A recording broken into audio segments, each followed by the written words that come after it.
All right, so we're back here on another special Couch Coach Live. We are back here another Tuesday edition of Couch Coach Live. We're here the eve before the NBA draft in a weird way, and it's November 17th, and it's the day before the NBA draft. Mm. 2020 for you in a nutshell. So we're back here at it again. Got Maui, the happy belated birthday, my brother. How was Yeah, your birthday man. yesterday? You're a year older Oh, now, you know. right, man. I just worked, man. You know what I mean? Just worked all day. Got a lot of love. I ain't gonna front. I got a lot of love at the post offices, and got a love, especially on Facebook. Shout out to JBU and everybody else. You know what I mean? Mhm. Then I got my biggest one of my biggest gifts was my Facebook memory today, where we had a back in 2018 we had a special time where we was on Comcast cable. Yeah, yeah. Actually, you know what's so funny? Hold down. It was Right. 3 years ago today, Today, which is that's what I'm weird. saying. I got Yeah, it this it was. morning. Yeah, Yeah, isn't that yeah, I something? got it. Right. So I said, because I got a lot of stuff going on. I was like, you know what? I said, man, I should probably take off tonight on this. And then I saw that memory. I said, nah, I can't do it. I can't do it. It's a Yeah, special day. Special day. You know what I mean? and that was the improv. Where remember that was because that was the last time we was on there, and remember Yeah. when we had the Were you situation where were you three years to the day of what? when we was on We was on. Comcast. Was it Yeah. what you call it syndicated? No, not syndicated, but what you call closed circuit television, I guess. Comcast Yeah. on Legacy TV. And you Right. know what's so funny? That day was really weird because remember I was supposed to have a guest and he bailed out on me like at the 11th hour Right. because you had a segment, and then I had a segment, and then all of a sudden they're Right. like, "What the hell are we gonna do?" But then luckily, who comes in the clutch? Maui out of Right. all everybody. Maui comes in the clutch Right. like, "Yo, let's do an audible and let's do it this way." So man, that was crazy. All right. Cause we were like, I was Yeah. thinking to myself, oh man, because I'm gonna have to tell Marcus, like, oh man, my Right. guess.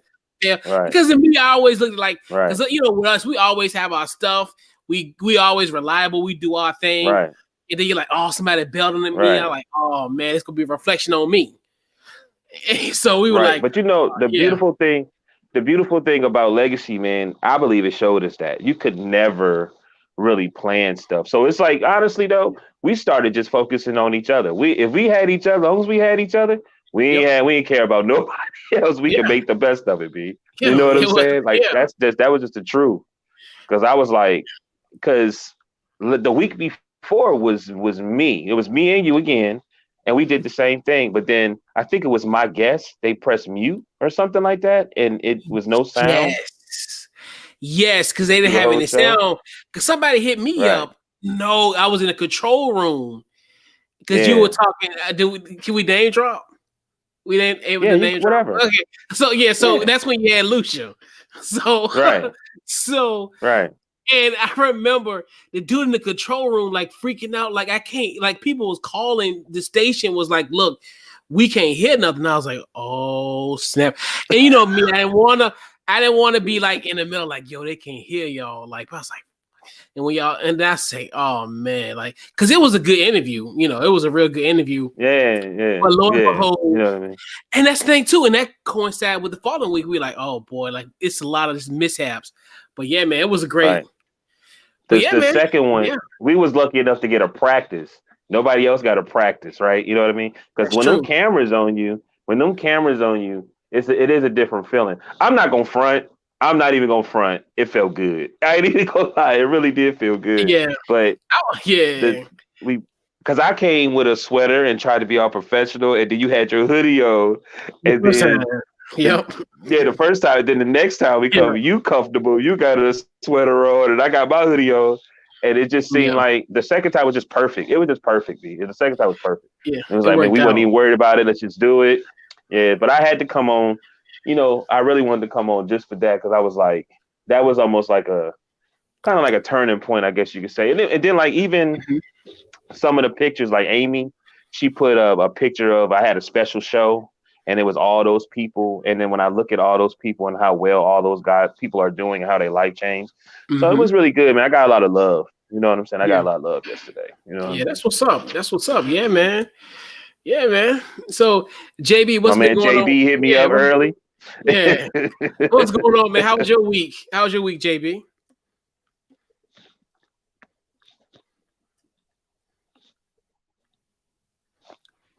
We can't hear you, brother.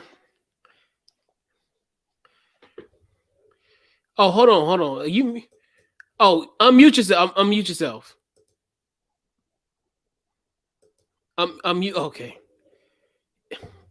you're on mute, brother. we we can't hear you. 1 second. All right. There you Yeah, go.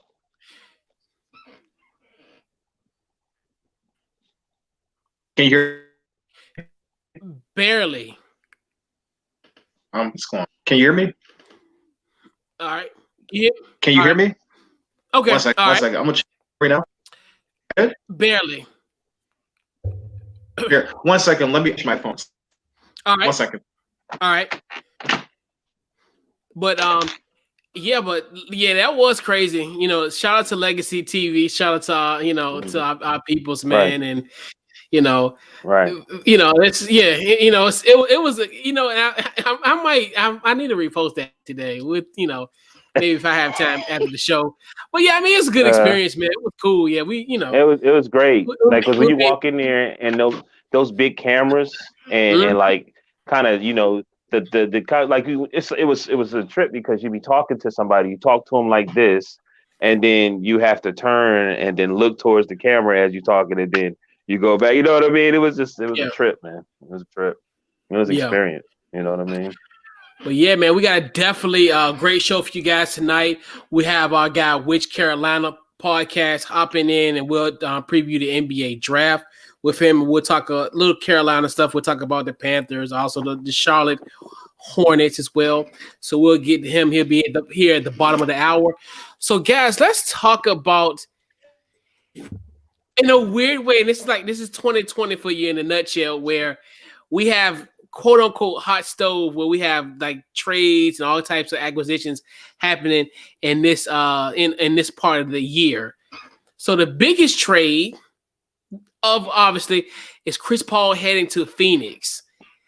And very interesting deal where he goes from OKC. Well, OKC receives Kelly Oubre, Ricky Rubio, aka Demi Moore, Tad Jerome, and then also in a 2020 in the the first round pick of they receive a protected first round pick going forward. So your guys' thoughts on Chris Paul heading to Phoenix? How are your thoughts? I don't know. You know what I mean? Like, I was writing down first, and I was like, that ain't bad. They got Kelly Oubre, and they got you know what I'm saying? Yeah, Rubio come off the bench. Then I looked at the trade, and I was like, they gave up damn near the whole team. Like, you know what I mean? I wrote some yeah, stuff down, and I'm be for the bottom of the heart. I don't know, cause see, like with OKC, I felt like just like the Warriors. Draymond Green is the heart and soul. Yeah, you need shooters and this, and that, but it's basketball. You have one of those players that can motivate everybody, especially if they shooters and you got a couple yeah, scores to get them to play defense and stuff. Anything can happen. I felt like, having Adams on OKC, that helps you put some shooters around him. Some, you know what I'm saying, and then have Chris Paul being the floor general. Anything can happen, and having the coach that they have. To me, I don't know about this, but we'll see. I don't know. I think they may be a playoff team. I just don't know. But JB might be able to prove that. I just don't know. yeah. And I'll get to JB momentarily. And I think Hmm. I do like this deal because I think I look at it from the Hmm. standpoint of they played without Kelly Oubre during a bubble, and I think they're really seeing the Right. potential, like in Mikael Bridges, and this, that, and the third. Hmm. I mean, you look at that, and that's good for OKC because that's a nice player that they could potentially flip, potentially. So Hmm. OKC is Hmm. going to be interesting, like as far as the accumulation of the draft picks. So really, essentially, Right. if you're in I would say maybe what the 11th, 10th grade, or your goal should be playing for the Oklahoma City Thunder because they're gonna have all the draft capital in the next 3 to 4 more years. So You know, if Mhm. you're, So you like, so you said you like the move? I like the move for both. I like the move for Phoenix because I think to me they're going to get a bona fide player in Chris Paul, even at the tender age of Right, 35. I right. mean, because really, I mean, yeah, I mean, you do get Ricky Rubio, but my goodness, you get Chris Paul in return, and then you don't like Was Kelly you nervous? Oubre. No, I knew we weren't gonna pull the trigger on no Chris Paul. No, we ain't paying no nigga $45 million. I was like, were you nervous he's gonna No, come we're to not dumb. Chicago? No, we're not dumb. But a lot of stuff is scaring me that's going on in Chicago, but I'll talk about that momentarily. But JB, I your got thoughts you. I got on the Chris Paul trade? I like the move, but I think I only like move short term. Like for me, and I don't know if we're Drew Holiday trade momentarily or not, but like Yeah, to we didn't talk about it me, yet. uh, this trade and the Drew Holiday trade in Milwaukee, it reeks of desperation. So I think Phoenix is in one of those situations. Phoenix hasn't made the playoffs in 10 years. Like, actually the last time they made the playoffs was, 2010 when they made the conference finals with Steve Nash and Amari Stoudemire, Grant Hill, and those guys. They have not made the playoffs since. So also, I think another reason for the move is the fact that they actually, I don't know if you guys listened to The Ringer, but they had touched on this a few weeks ago. One of the worst kept secrets in the league was that Devin Booker actually wanted out of Phoenix. I think that you make the trade to piece to Devin Booker. Chris Paul is definitely an upgrade over Rubio, but at the same time, Chris Paul is 35 years old. So are you banking on Devin Booker signing back with you long term? Because I don't think that he will. I mean, I think that Chris Paul will be good for this year and possibly next year, but it's like a short term solution to try to fix a long term problem. And I don't like the way that this trade looks maybe in 3 years. I think short term, it's good. I really like Chris Paul being the point guard. He's a threat to score. And, Devin Booker hasn't played with a point guard of his caliber. So I think that this is actually going to help Booker out. I think it's going to help out DeAndre Ayton, but I think this is definitely a term move. And as for them being a playoff team, I definitely think that they should be able to make the playoffs as long as everybody stays healthy. And that's like a big if, because, we all know Chris Paul has had some injury issues in the past. But if they can stay healthy, they're definitely probably playoffs. Let's say probably maybe they're the 6th or the 7th seed in the West, probably, if they stay healthy. Yeah, that's the thing, and that's like you said, because everybody was looking at as if like Devin Booker was going to go to Minnesota, because I remember everybody was rumored like, well, they were trying to form a big three in Minnesota and all kind of things. So yeah, it was those rumblings. Yeah, they've been around. It's weird, but like you said, is it going to keep him there long term? Who's to say? And then like you said, the injury, and then Chris Paul with his injury history as well. Like, can he hold up? Within a somewhat of a condensed season, even though it's 72 games, but can he hold up during the season and include the playoffs if they make it? But yeah, man. So other team, so we had, and it's funny. Yesterday was literally, we had the Chris Paul trade. It we were like, well, we want more. Then Milwaukee out of nowhere had two big deals. So we'll talk about a Drew Holiday deal. Of course, this is implication with you, JB, where Drew Holiday goes to the Milwaukee Bucks. Guys got a pretty decent haul. You got Eric Bledsoe, George Hill, the 24th pick, 2024 and a 2026 first round swaps. And then the kicker, the interesting one. This is another one. If you're a 2025, what you would be maybe ninth, 10th grade or whatever, potentially. So you guys are gonna get a 2025 and a 2027 unprotected first round pick. Your thoughts on that haul that you guys received? I definitely think that this one, we talked about the desperation of Phoenix. I think that this was even more desperation.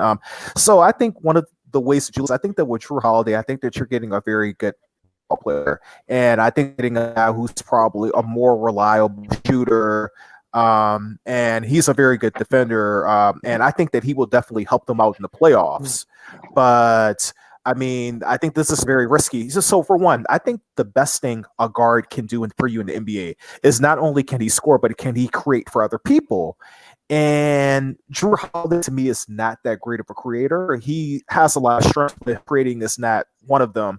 I just think that this trade was made to appease Giannis. I think the only way Milwaukee signs Giannis back is if they win the championship.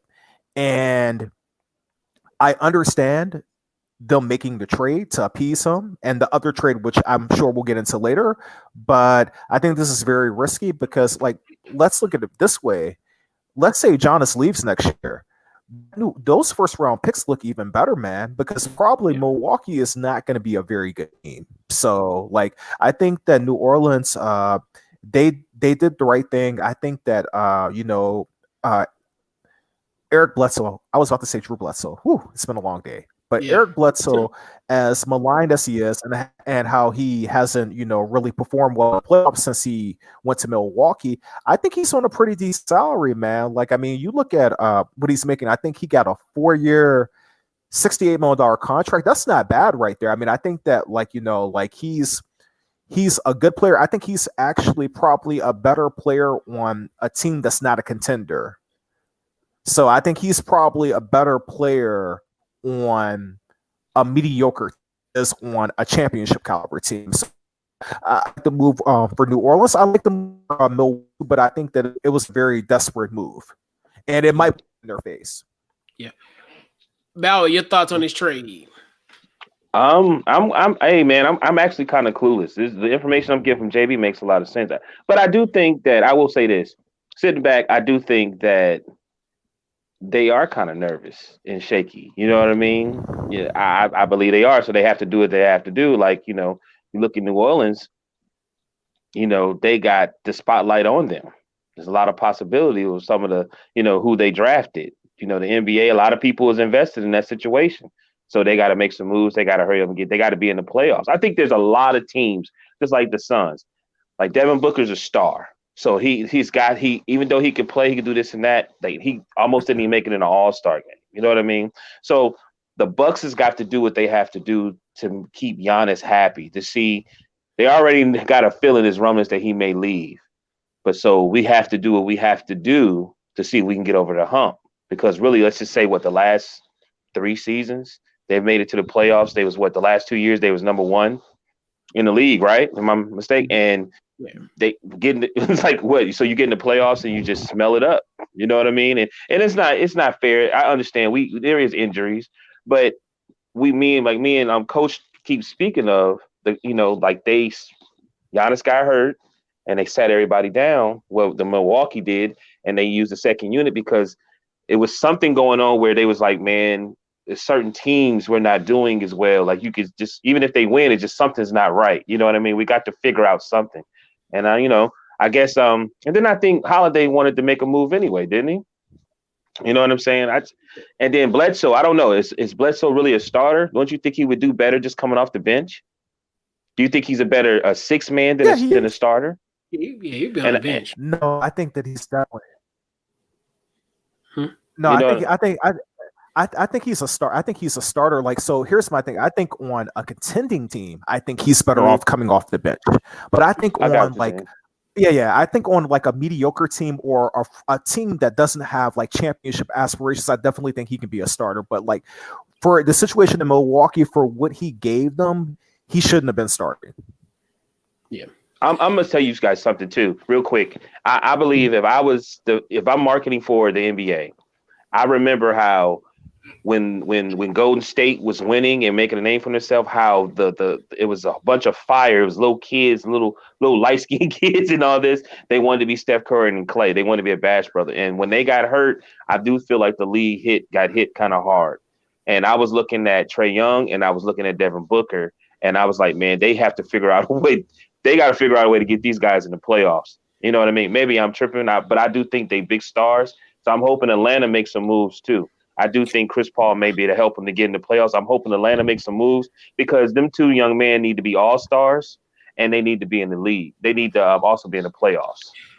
Yeah, some rumors going on with Atlanta.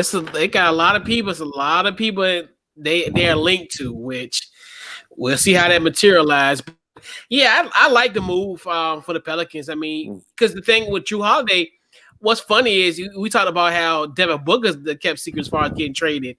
How Drew Holiday was supposed to be traded almost 2 years ago. So to me, to get that kind of haul for a guy that everybody, because I always look at it from a standpoint when there's rumors and stuff, I feel like your value sometimes can be diminished, where it's almost like you might not get next to nothing for that guy. But to get this kind of haul for him, that's great for this, especially for this team where you still in it and you get a first round pick down, and then you get something down the line. And like Milwaukee, like you said, if Giannis don't sign, and we talk about the haul with Sacramento, they gave up their youth, the guys who we thought could have been there going forward in a post Giannis roster.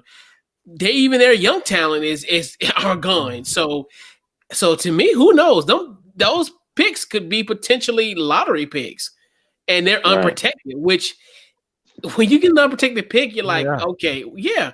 And like Milwaukee, you just never know, because, like you said, because like if he leaves, they're done. Like you can kiss playoffs goodbye. You can pretty much you're gonna be just like the cellar dwellers in your division, and you'll be just like us in Cleveland.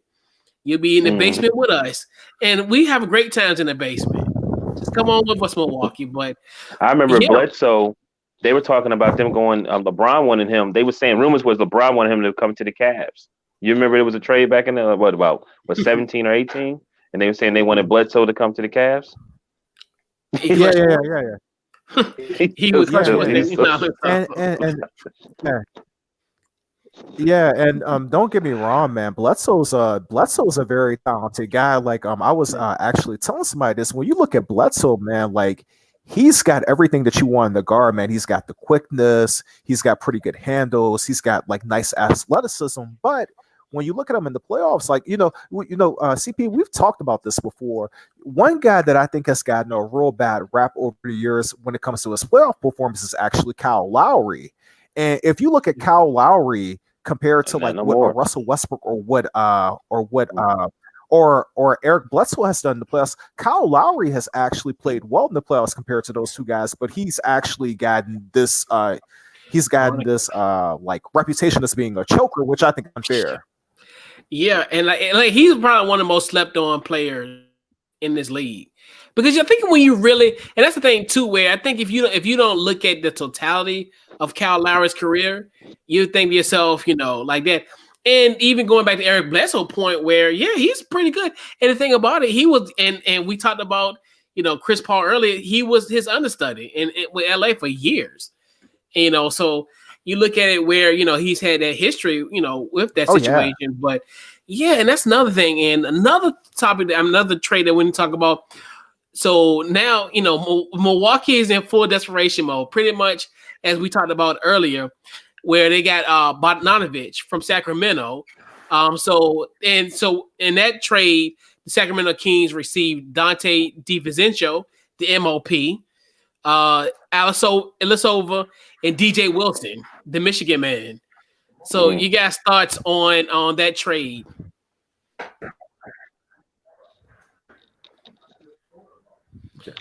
Maui, you go first.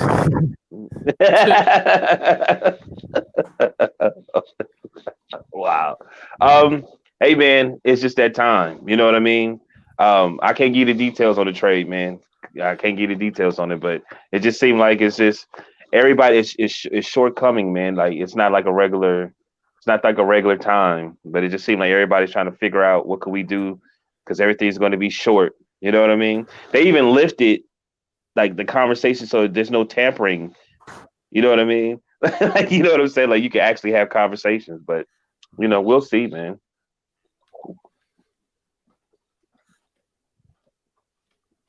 All right, your thoughts, JB? So for me, I like the trade. I like the trade it's like I like the trade, but I hated it. Like at the same time, so like I like Bogdanovich going to Milwaukee, and I think Milwaukee's going to have a very strong starting five because you look, you're going to have, you'll have, you'll basically the problem that I have with the trade. I like basically getting Bogdanovich. I like getting Drew Holiday. I like that, but you've depleted your depth. Like I was reading today, they only have 6 people on their roster right now. So they only have 6 people on their roster, and they're going to have to sign a lot of +1 people, or they're going to have to sign a lot of people to like league minimums. So, and like Wes Matthews a free agent, Sterling Brown's a free agent now. They're probably going to have to revoke Sterling Brown's qualifying offer. So like it's gonna be really interesting to see how they fill out their roster, and while they're top heavy, they're going to have to stay healthy. If they get an injury, man, it could be if they sustain a substantial injury this year, it could be a long year for them because they're going to be very top heavy. Yeah, absolutely. Are you talking about Sacramento? Are you talking about Sacramento? Are you serious? Oh my God. Yeah. No. I'm talking about Milwaukee. No, Milwaukee. I'm talking about Milwaukee. I'm talking about Milwaukee. Wow. Yeah, Milwaukee. Yeah. Wow. They only have 6 people on. They don't have on their contract now, so they're going to have to fill out the rest of the roster guys or get guys 1+1. They're probably going to be really interested in second round draft picks, like for the foreseeable future. Yeah, you talking about the team that was number one this last season? They was number one in NBA, had the best roster. Yeah. They only have 6 players signed to. That's crazy. They traded everybody away because you think about it, because Bledsoe, Hill, then you got DiVincenzo, Ilyasova, and DJ Wilson. That's half their team. Yeah, that mean literally. Wow. And Pat Con. Pat Con. Pat Con. I forgot about Mark Williams retired. Connaughton's a free agent. They extended the qualifying offer. Yeah, he's a free agent. Wes Matthews is a free agent. They extended the qualifying offer to Sterling Brown, but they're probably going to have to revoke it now because they're. And what's crazy to me about this whole situation was that a few summers ago they didn't want to pay Brogdon because they didn't want to go over the luxury tax. But you set up your roster now where you are definitely going to go over the luxury tax. So to me, I don't know, man. Like I just think that they should have signed Brogdon back. I think that if they signed Brogdon back that summer, he covers up for a lot of the shortcomings that they had in the playoffs this year. So, like, hey, what can I say? So Giannis is gone, right? That's what y'all trying to tell me. Giannis must be leaving. I mean, I don't know. I mean, they're trying to get him pieces, but we don't know if it's going to be too much. I mean, I don't know if that's going to be too much for him. I mean, as far as I don't know, but that's here nor there. But yeah, man. So we got a special guest here on Couch Coach. We're gonna bring him in here. I got our guy Lee from the Which Carolina podcast. Let's see, Lee, are you here? What's going on, Lee? Hey, I appreciate you guys having me on this evening. Yes, sir. How's everything going? This is a crazy time for you. The night before the draft in November. Finally, we're here, man. After months of anticipation, it's kind of crazy to think that tomorrow night we'll have 3 new Charlotte Hornets and we'll have 60 new rookies in the NBA, and those rookies will have about a month to get ready for the NBA. No summer league, no shortened training camp. Those guys are not going to have much time. Not at all. So before we get to the NBA draft and get all that taken care of. So you're an avid Carolina Panthers fan. So your thoughts on this season? Man, well, I think it's good to kind of contextualize where the Panthers are now, just because of the massive roster turnover we've had in the last 2 years. I mean, you start naming the guys that Panthers have lost over the past 2 years, and Cam, Luke, Greg Olson, Thomas Davis, James Bradbury. I mean, the list goes on and on. So it's been kind of a traumatic experience to be a Panthers fan with losing so many of our kind of franchise legends. But I'll transition that and say, even though we're 3-7 right now, the Atlanta game was a complete stinker. I mean, that was embarrassing, frankly, on primetime Thursday night. Other than that, Obviously, the Bucks pushed us around a little bit last week, but I like the direction the franchise is going under their new regime. I think, they've so far, it looks like they've nailed this 2020 draft with Jeremy Chin and Derek Brown on the interior. And we're kind of bringing along a young but super inexperienced defense. So it's a little bit of give and take. It's going to take some patience, but I don't hate the trajectory we're headed. Okay, yeah. I got to ask y'all, how do you feel about Teddy Bridgewater? I mean, is he a decent placeholder? Are we wasting our time? Like, where do y'all come down on that? I don't think so. I don't think so. I mean, he all right. I mean, I think with you at 3-7, you're not gonna get Trevor Lawrence, Justin Fields. That's the problem. So we're almost just a little too good, even though we're not that great. Trust me, as a Washington football guy, I know the feeling. Oh well, you got our man Rivera up there. Yeah, yes, we got Ron. Oh boy, yeah. I mean, I like Bridgewater, man. I thought he did good last year with the Saints, and I thought I was happy for him to get was able to get to the position with your team. It's just, you know what I mean. He's hurt, totally. Right? Yeah, he's hurt, right? I don't think they've said for sure whether he'll play Sunday or not.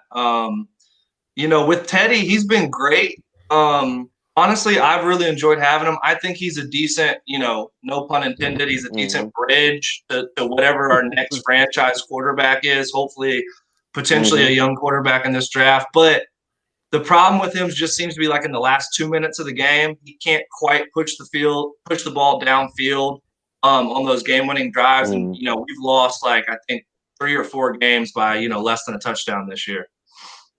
Yeah. Yeah, it's great. Yeah, hey, but the future's bright for you guys. Matt Rule and Joe Brady and the boys. I think so. Bright. Yeah, future's definitely bright. So now let's get into some hoops talk for you. So as you mentioned earlier, you are a Charlotte Hornets fan. Shout out to my uncle Michael Jordan. Your thoughts on the outlook for the Hornets season this coming up season?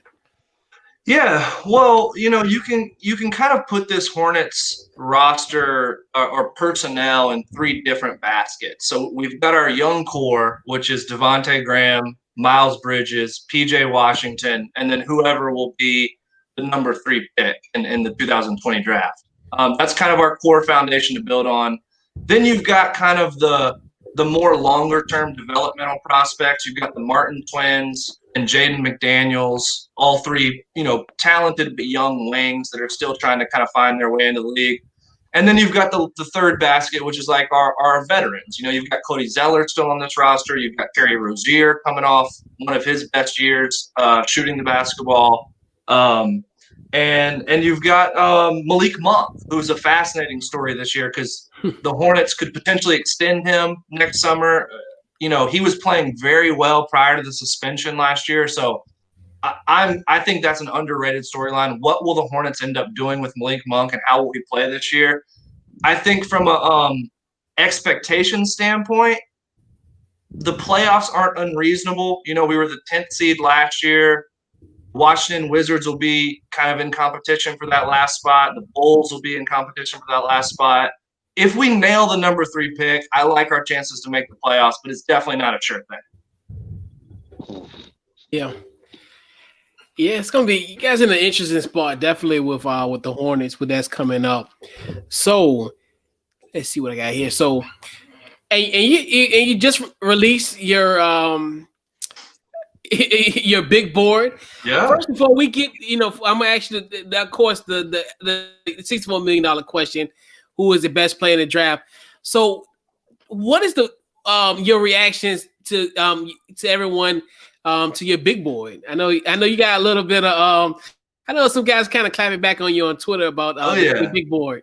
You gotta welcome back. You gotta welcome the positive and negative feedback. I mean, when you're gonna put your opinions out there, as you guys know, you're gonna have some people that agree and some disagree, and that's kind of what it's all about. So I kind of embrace the feedback, whichever direction it comes from. It's just fun to kind of chop it up on draft and see what people have to say.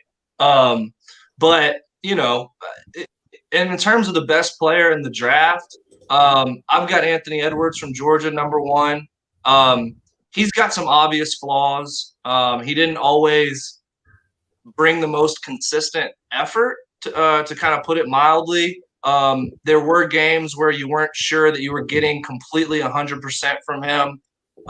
And obviously he has to develop as a ball handler and as a passer. But when you look at his raw physical profile, when you look at his isolation scoring tools, he's really the whole package. And he's kind of everything that modern day NBA teams need in a two-way wing on both sides of the floor. So I'm just betting on his physical profile and skills winning out in the end over the concerns about maybe his inefficiency shooting the ball and consistent effort. Like if he goes to a good system and a good culture, I think he's going to thrive.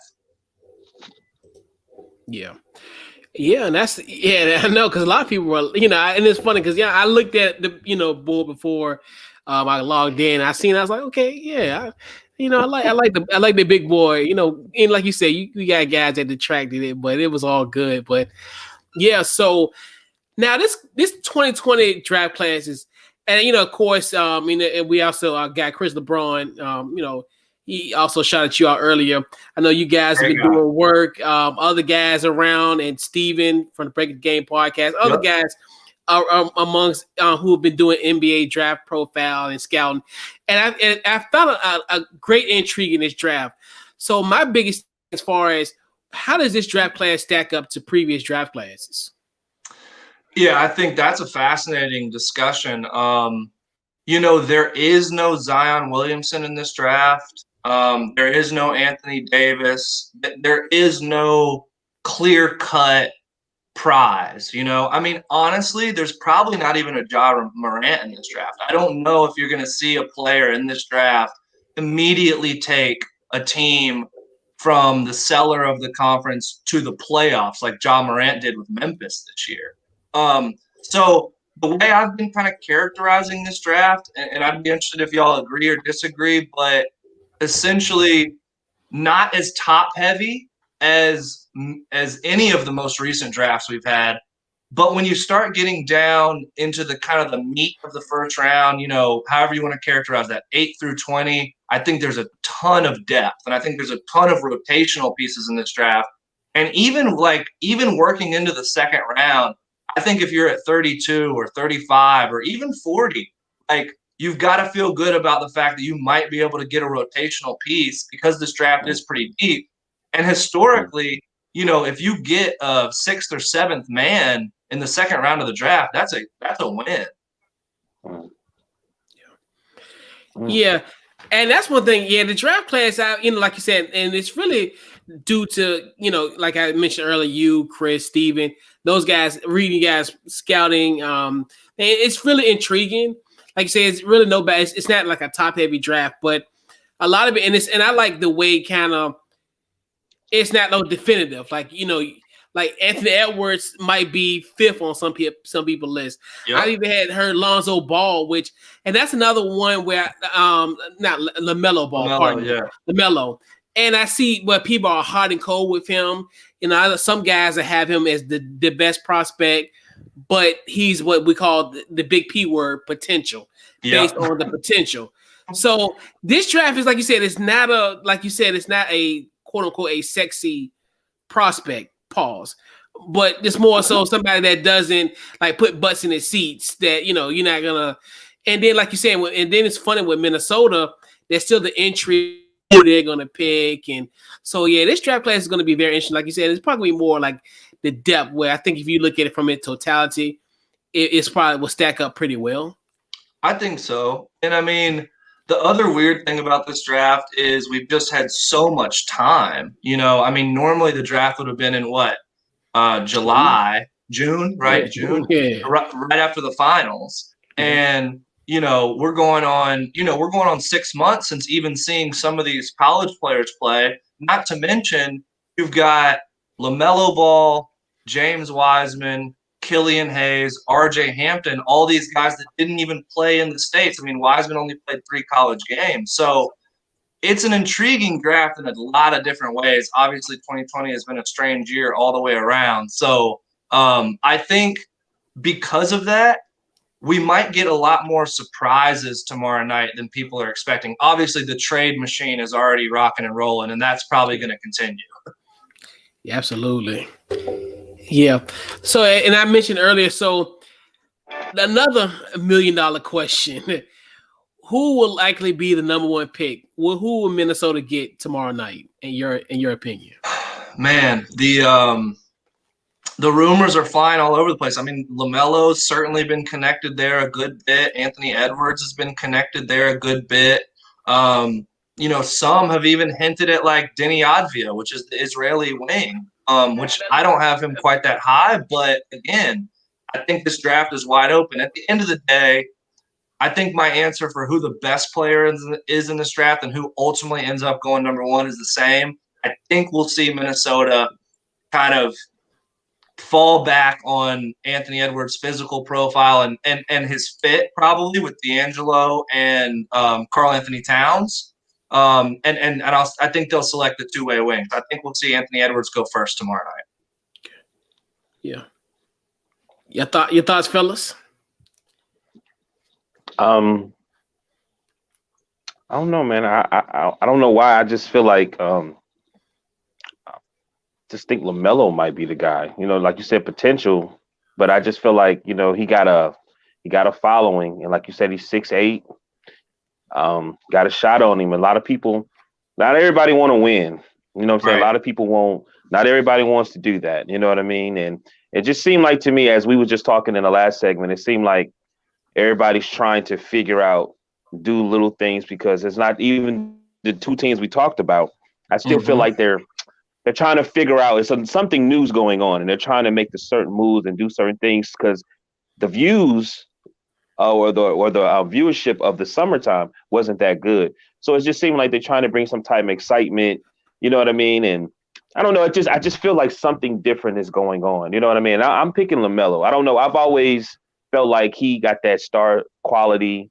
He got the shot. He got that pizzazz, that thing that you as an owner or GM, like you said, I want that on my team for right now. Might not be the best thing for you. Might be some drama, but sometimes, hey, you kind of want that. You know what I'm saying? You kind of want that just so you could be pushed up, and you understand what I'm saying? So I feel like I know some guys is like, some people are saying like you said, it's not a. I know basketball wise in NBA, you say potential, but I think he got that star quality, and I think he's been the last few years, even though Lonzo, his brother, his dad, Chris, that kind of one of those things that we kind of brought us together, Yeah. LaMelo was the one. LaMelo is the one. YouTube following, everything. He's the one. He's everything, So that's what I'm picking. I'm just, just to come from a different perspective, Lee. You know what I mean? Just to come from a different perspective. I love that. I think it's super possible. I mean, LaMelo he kind of transcends basketball. Like, he has pop culture attraction. You know what I mean? Yeah, like he's famous.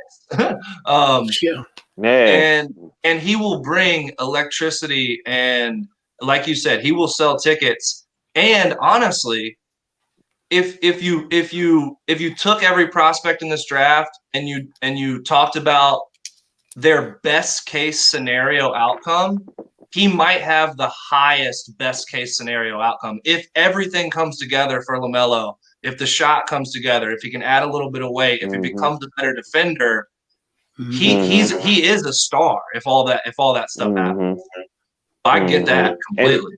And I just, it was an easy little pick. I know JB gonna know a little bit more, but I just was always was like, I've been waiting for him to come, and I feel like they got a lot of negative publicity, and it calmed down because it was really loud at one time, and there's some negative publicity, and it's calmed down. And I think they finally kind of figured out, okay, this is what we need to do. Let's get in there. Once you in there, then you just do what you do. Them half-court 3-point shots. You know what I mean? I'm just it could be just wild. telling you, man. I think it's going to be exciting. I'm actually kind of happy for him. You know what I mean? I am I'm kind of too. happy for him. You know what I mean? I Yeah. am too. Yeah. JB. Man down. Perhaps. So, all right. So I go to and with the Hornets, so you guys have the number 3 overall pick, Michael Jordan, my North Carolina guys, Michael Jordan, Mitch Kupchak. What are those guys gonna do at number 3? Man, yeah, and I would definitely be remiss if I didn't mention the fact that Mitch Kupchak has done a really good job with this front office so far. For the first time in a long time, I feel confident in our front office to make a decent pick. I mean, going back to the days of the Bobcats and Sean May and Alexis Ajinka. I mean, we've Frank Kaminsky, Adam Morrison. I mean, we've had some horrible draft picks. Oh boy! So to know that we're on a little bit of a decent streak, with Devontae Graham in the second round, and PJ has worked out so far.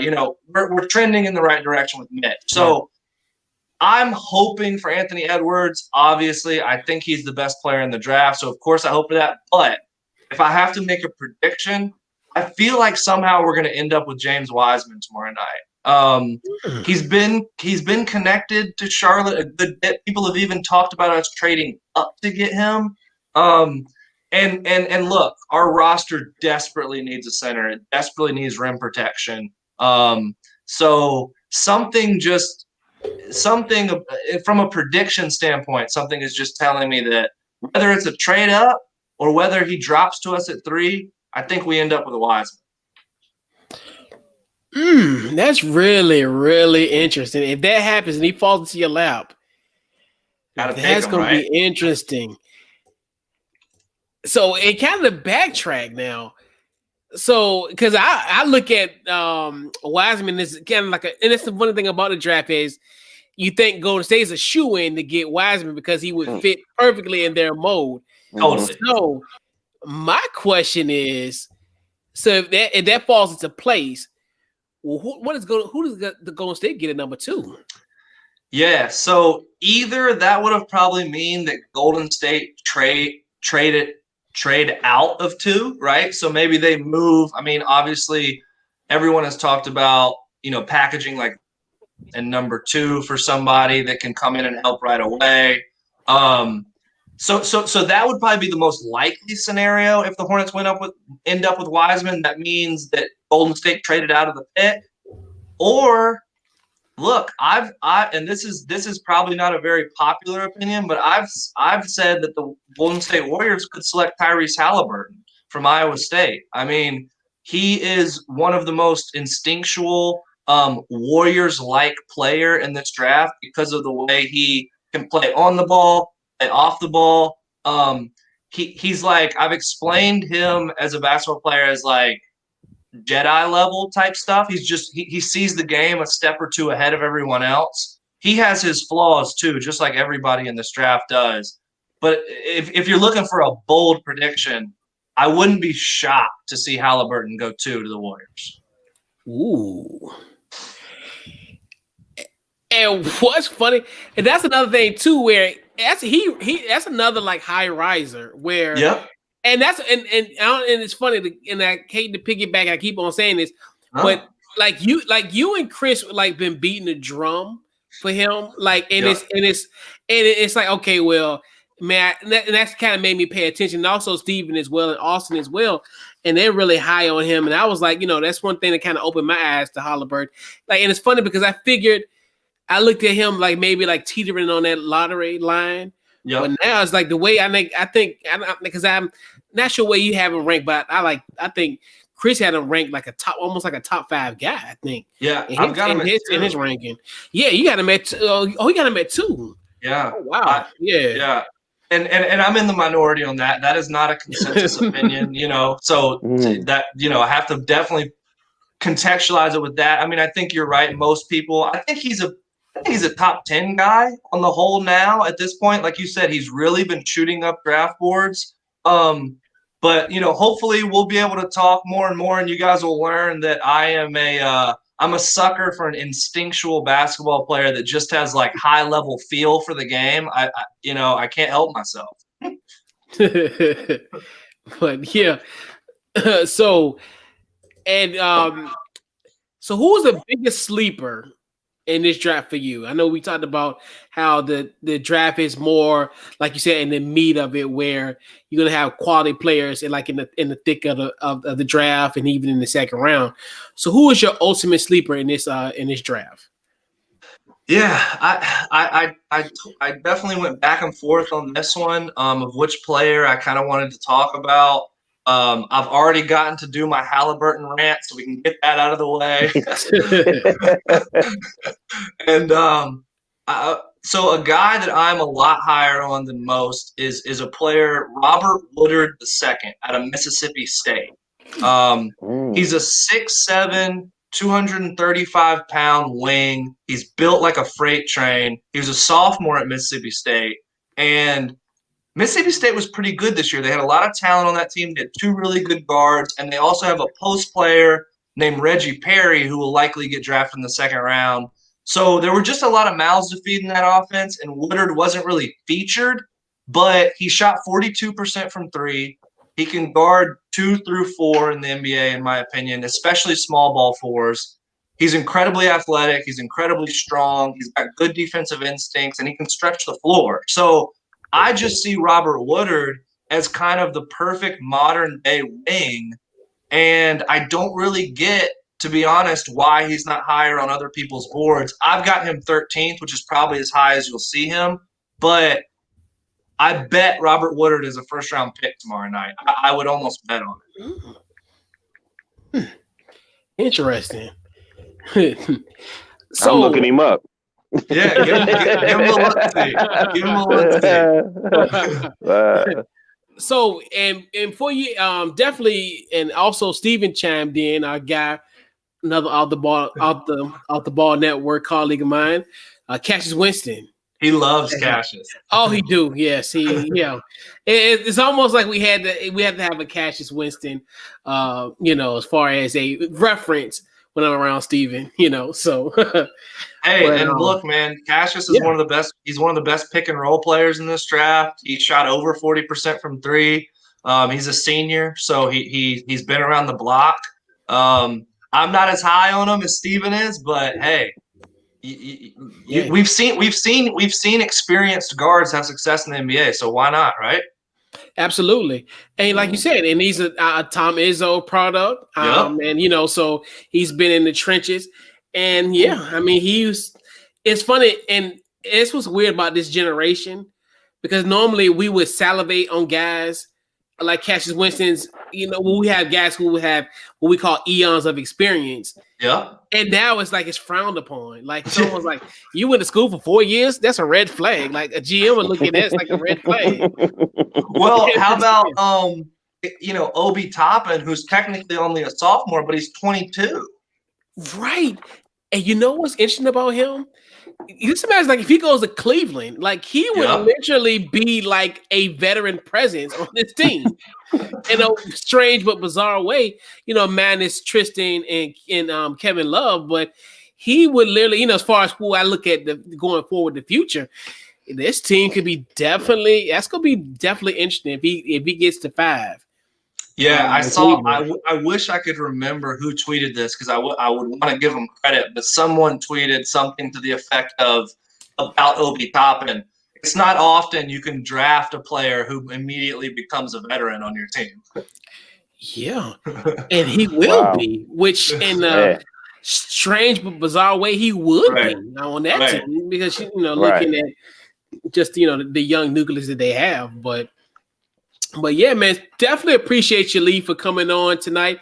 It's a very busy night, the night before the NBA draft. So, Lee, tell them where they can find you on social media. I appreciate you guys having me on. Y'all have an awesome show, and I'd be happy to come back anytime. People can find me at Which Carolina, just like it sounds, spelled just like it sounds, and you can find the Which Carolina podcast on any streaming platform that you normally listen to your to your podcast on. And I also write for the NBA draft for hoopsprospects.com. So that's where folks can find my work. Thanks for letting me kind of spit that out real quick, and really appreciate you guys. Absolutely. And once again, yeah, man, definitely appreciate you coming, Lee. And we'll talk, we'll definitely, Absolutely. We'll be in touch. Yeah, absolutely. Definitely appreciate you, Lee. Thanks, Nice guys. to meet you, man. Enjoy the Appreciate draft it, man. tomorrow night. I appreciate it, man. Talk to y'all soon. Yes, sir. All right. All Thanks, right. man. All right. Yeah, man, that was cool right there, man. Yes, definitely Real huge shout out to insightful, man. yeah, definitely Yeah, huge that shout out was to our cool. guy Lee. Yeah, he's doing his Yeah. thing, man. Like if you follow the guy on Twitter, man, he's very insightful. He just had his big board. He's always tweeting, got his, as far as his prospects, and that's a lot of it between him, my guy Steven and Chris and all the other guys who have been doing a great job with scouting. They're like my little go-tos when it comes to that type of stuff. Because I'm not the smartest man in the room when it comes to NBA draft prospects, but they've done their homework and they've enlightened me on a lot of guys who, you look at it and like, as far as so it was very insightful, very great. Is he going to be on the show tomorrow? Is he going to be on the show tomorrow? No, I don't think, and I'm not sure. I'm not 100% sure. I don't know who's going to be on the show. To be honest with you, I'm not even 100% sure. I gotta, I got some other things going on, but I'm gonna try to check that out, man, because it's gonna be real interesting. This might be the future. Because I don't. A part of me is like, because we did the draft lottery show, and it went very well, but with us having that fourth pick, it kind of made me like I got a little too excited, and I like, well, maybe the bias really came out of me that night. And then of course, because that's when they had the commercial break, because it was Chicago, Charlotte, Minnesota, and Golden State all in there running for the fourth, for them final four picks. So part of me was like, oh boy, like, and of course we had there was a break in between, and I'm like, oh, if we get the number one pick, like, and I kept on saying like, oh, if we get the number one pick, I like, man, it was a fun time, but yeah, man. So let's we talked about the NBA trades. We also had Lee from the Which Carolina podcast come through. So we'll talk a little NFL. We'll sprinkle a little NFL in, and then we'll get that squared away. So let's see. Let me pull this back up.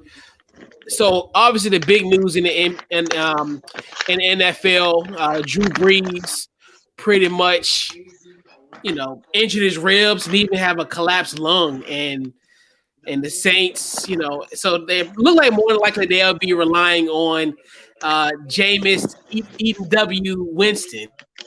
Your thoughts on Jameis taking over in not Tampa Bay, but in New Orleans? Mal, your thoughts on the Drew Brees injury and then Jameis Winston? Oh man, it's really sad. Like he had a rough year last year, and then to come in this year, and then I shouldn't be saying this, but I'm kind of ride with the Bucks too. So I was looking at the situation, and I was like, I don't know how long you ride. You know what I mean? But Drew Brees being a veteran, it's like I was watching some things today, and it's like with this happening, what should he do? Like, even if he's able to come back, do you think he should sit out the rest of the year and then try to rest his body so he can come on strong next season? Or, you know what I mean? Because they were saying that a lot of people was necessarily talking about, his family and things of that nature. And he's got to start thinking about after, you know what I'm saying, he retired. Didn't he get like a contract or something like that or something? Didn't he get wasn't it something about some contract, him being an anchor or some crazy mess? Well, yeah, he has quote unquote a deal in place with NBC whenever he leaves the game. So I'm just saying what I was saying today. That's what more or less the conversation was about. It was like, might be time to start thinking about telling them to go ahead and push that forward. Because and the thing with that injury, with him having a collapsed lung, coupled with what's going on outside of this world. I mean, well, outside of this world, but about the game, the C word, right? I don't want to get, I don't want to get dinged. But Right. anyway, when I put this on YouTube, with your check the replay on this on the Couch Coach Live YouTube page. But anyway, yeah, you don't want to take a chance with that. And then he's 41. So you having the ribs and then actually the partial punctured lung. So I want to not a punctured lung, but actually a collapsed lung. Right. So yeah. JB, your thoughts on the Drew Brees injury? I mean, I think it's unfortunate, and I kind of think that this is probably going to end up being his last year. I think that when you look at the combination of him not really throwing the ball down the field, and I mean, like, I think he's probably going to miss 2 or 3 weeks at the minimum. And I honestly, I'm kind of I'm pumped for Jameis because Jameis, this is the best team that Jameis has been on. If Jameis can take care of the football, then that offense is going to look totally different, man, because, Drew Brees has not really been throwing the ball down the field this year. So, I mean, they have some weapons, with Kamara, with Emmanuel Sanders, and with Michael Thomas. So, I mean, I think this is a huge opportunity for Jameis. Like, like they always say, it's the next man up. And one man's misfortune is another man's opportunity. So, I mean, you feel bad for Drew Brees, but, like, this is not the end of the world. And I look for them to, win some games. I mean, they were able, last year when Brees got hurt, Teddy Bridgewater didn't lose a game for him. Right. I would say that I think that they're in good hands, man. I really do. I think that you keep doing what you've been doing. Jameis will be the quarterback, and then you bring Taysom Hill. You bring Taysom Hill in, for his standard 8 to 12 plays a game. And I think that their offense is probably going to be a bit without Drew Brees back there. I think their offense is probably going to be a little more dynamic. Yeah. Yeah, it's gonna be, and that's one thing too. And it's so funny. And I even thought about it, like in the situation. Well, what if this New Orleans Saints team wins the Super Bowl in Tampa Bay and Jameis gets to eat another W?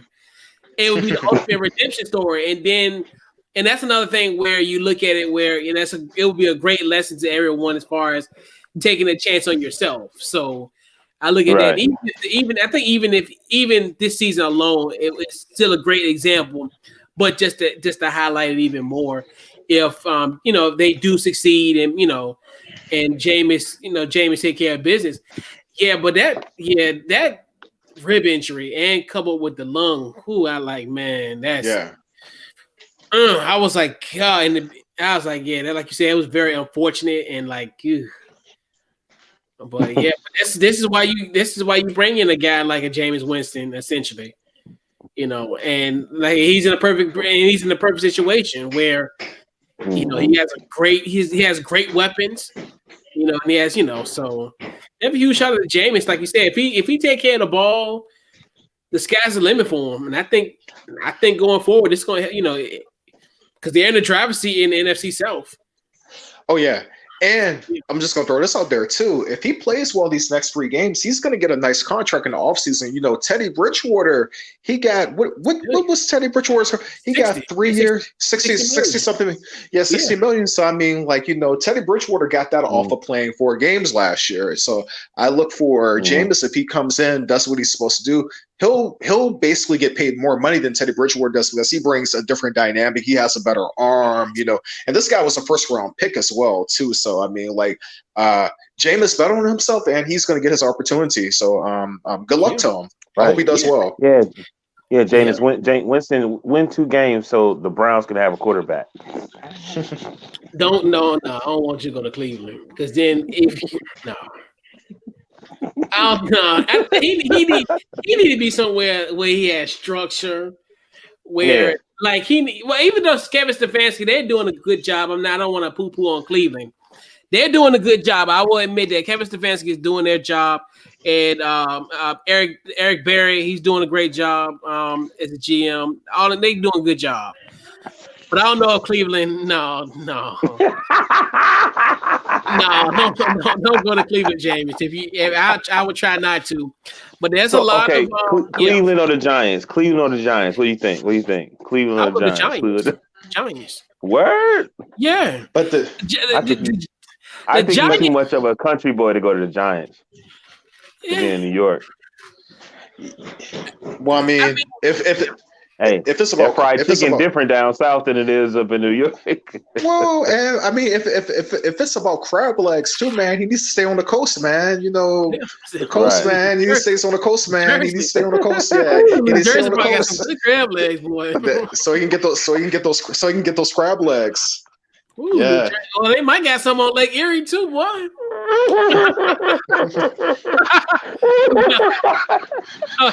but like, but I actually, if it was between the two, I would probably choose the Giants. I think where they're going, even though they beat us twice, but I think they're going on an upward trend. I do like the fact that Joe Judge and they're playing hard, and I trust me, I've seen it.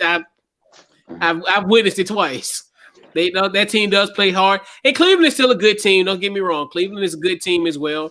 It's just a weird year where Pittsburgh is 9-0, and they might catch the wave of Baltimore struggling, but they're still in it. They're still even at 6-3, which is bizarre about this team. Where like everybody I feel like Cleveland should be like 3-6, but in theory they're 6-3, and people looking at them like it's doom and gloom. But hey, I do still like, I like what their direction is, them going forward too as well. So it's a good situation on both ends. But I would pick the Giants. Hell, even the Giants. But yeah. Don't y'all play Cleveland soon? Nah, we played them in September. Oh, that's We right. lost. That's right. Trust me, we lost. Trust me. Lamar reminded me. But that's right. I forgot. correct. My bad. Yeah, man. So yeah, we played them, and like you said, James still get this money, and especially now, things were going on. Just and plus the NFL, how the market is. You're starting quarterback, and you're at least efficient decently. That sounds kind of anyway. If he's efficient, he's gonna get his money, like you said. And who say Indianapolis Colts potentially? If you maybe with the quarterback, right? Hey, yeah, I can see that happening. Just throw that out there. I can see that happening. I definitely can see that happening because Indy's probably going to be in the market for a new quarterback because Philip Rivers is like the 60, so right. In NFL age, yeah. Right. Which I always think, and that's funny. It's funny. I think it's odd that Drew Brees might outlive Philip Rivers in the NFL, and he was his backup. Remember, and the Chargers were so dead. They were so dead set of, well, he's the future. Philip Rivers the future, and then it's like he might outlive Philip Rivers potentially. Bro, yeah, man, that's crazy. And dude, like, think about it. Like that shoulder injury he got in his last game in San Diego, man. People thought that was going to be a career ender, and New Orleans got him on a bargain. Like that first contract he signed in New Orleans got him for cheap because like they didn't think that he was going to be much of a quarterback anymore. But he proved the critics wrong. This is Drew Brees' 19th year, or is this his 20th year?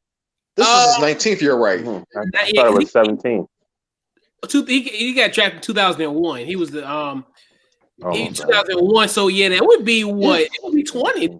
Yeah, this is because if Tom Brady came out in 20, he came out in 2000. They consider that his 21st season. Because remember last year he was because he was the Patriots for 20 years.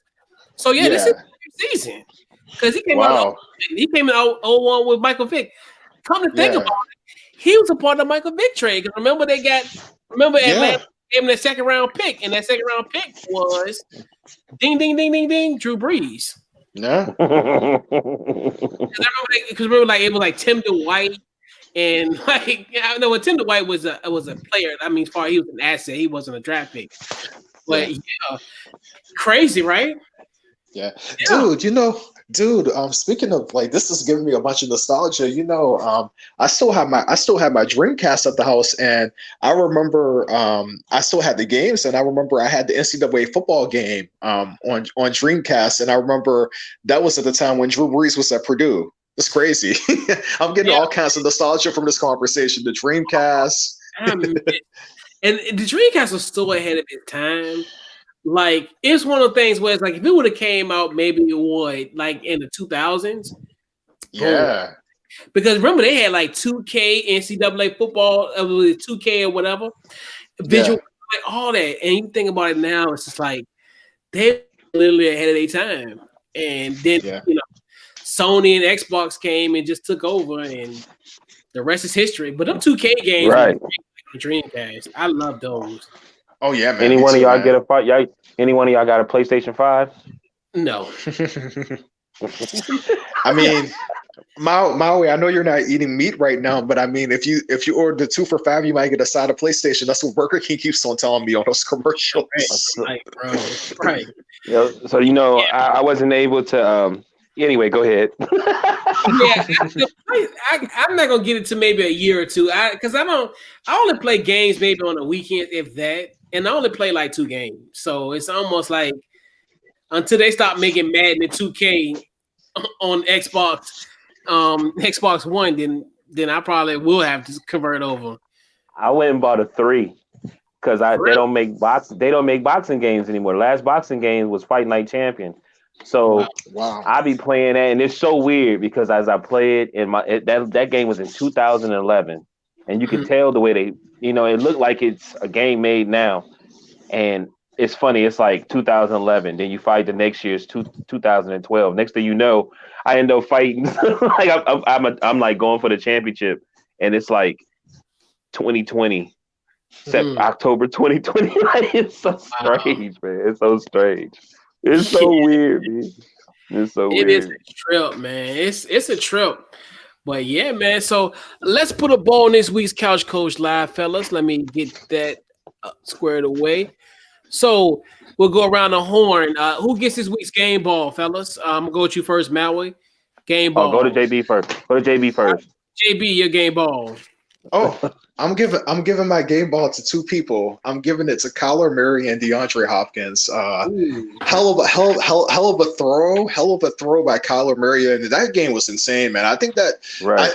I hate to say this right now, and I'm probably be proven wrong, but as of right now, I think that when we say it, when it's all said and done, that's going to end up being the game of the year right there, because that game was just insane. The last like 2 minutes of that game, that was. Poor Josh Allen, man, he made the throw of the game and Diggs made that catch. And I was like, man, this game is over with. But Kyler Murray, man, like he threw that ball. It was a Hail Mary. And man, DeAndre Hopkins, man, he's arguably got the strongest hands in the league, like as a receiver. So, I mean, like game ball goes to both of those guys. Right, man. Yeah. Maui, your game ball this week. Man, I wanted to do it last week. I'm giving the game ball to the Eastern Assassin. His goes by the name of Larry Holmes. Larry Holmes is from Easton, Pennsylvania. He's a fellow Scorpio. So he just had a happy belated birthday to Mr. Holmes. 75 fights, 44 knockouts. I learned a lot about him the last few days. His notable fights is Muhammad Ali, Ray Mercer, Jerry Coonley, and the last one was against Butterbean.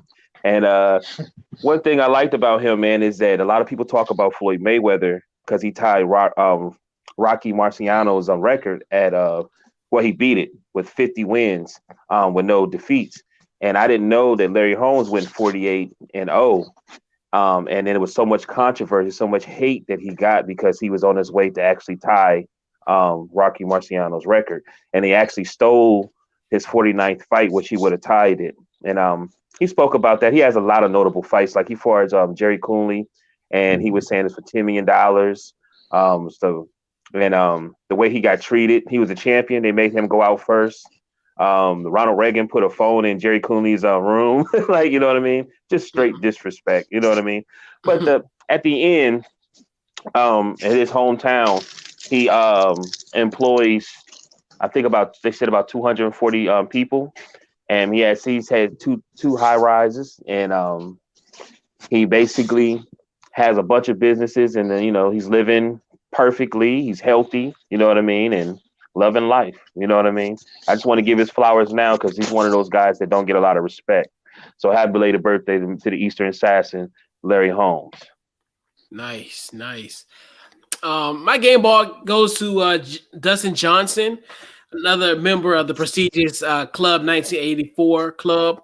Won the Masters. I know it's kind of weird, like we talked about the draft being tomorrow night. The Masters that took place last week. So Dustin Johnson, and of course he's a used to go to Coastal Carolina, the home of the Chanticleers, who are doing a great job in football. They're like 15. I think they're in the top 15 in college football this year. So the pride of Conway, South Carolina. Definitely huge shout out to Dustin Johnson. And go shed the clears. So, final thoughts before we head on out, fellas. Great show. This is a really good show, man. Real good show. Yeah. JB. Yeah, I'm a bit salty, man. I don't know what was going on with my internet connection, man. I didn't even get a chance to talk about the draft. But I agree. Yeah, I agree with Maui though. I think that I think LaMelo is going to go number one, and I actually think he has the biggest upside between him and Anthony Edwards. Actually, I didn't get a chance to talk to the guy about, but I think Anthony Edwards has high bust potential, actually, in my opinion. Yeah, and speaking of that, and I wish we kind of would have talked about this too, and definitely huge shout out to Rich Paul and having that pro day for him and Tyronn Maxey. I think that's really going to be the future going forward. I really like having those type of pro days for those type of guys, and that's something that's innovative. And I'm telling you, that's what I tell people. That boy LeBron got the maddest touch. I'm telling you, because that's so innovative. Because normally we look at that from a football perspective, where like as far as you have those individual, like at schools or whatever, but now you having these individual prospects. And now people watch them, and it's like this. I like this, and I think this is going to be the future of how we're going to integrate these young guys in the fold. I love that. I loved it. Very visionary and very, and just a real go-getter and smart. They said, "Hey, my family member said I remember when he used to sell jerseys and T-shirts. You know what I mean? And now look where he's at." Yeah, and then and that's one thing too. And that's just a great, that's great for those guys going forward, and just I can see the immense opportunities that they'll get off the field. I mean, not the field, but off the court. As far as being with Clutch Sports, but yeah, man. So yeah, this has been this week's Couch Coach Live. Don't forget follow the podcast on Facebook, Twitter, Instagram, anywhere you get your podcast. Also, what other? Okay, it also YouTube. Follow us on the YouTube page. As I said earlier, Twitter, Facebook, Instagram, all that.